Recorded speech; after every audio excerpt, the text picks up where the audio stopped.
তাহলে আমরা প্রথম রাশিটিকে এ এবং পরের রাশিটিকে যদি আমরা বি মনে করি, এ মাইনাস বি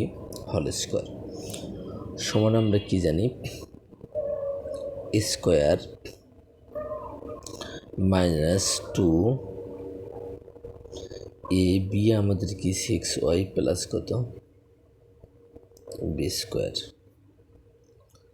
আমরা এখনও গুণ করে দেব, তাহলে এ স্কোয়ারটা আমাদের এক্স এবং ওয়াইয়ের উপর আছে, মানে কি x square y square minus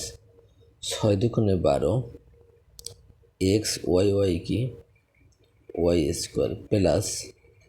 6 6 36 y square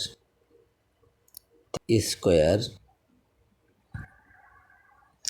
minus two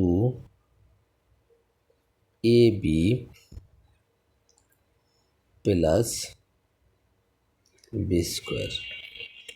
অর্থাৎ এখন আমরা গুণ করে দিলে কি হবে, a square x square minus two a b x y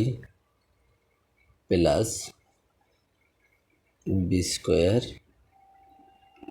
Y square.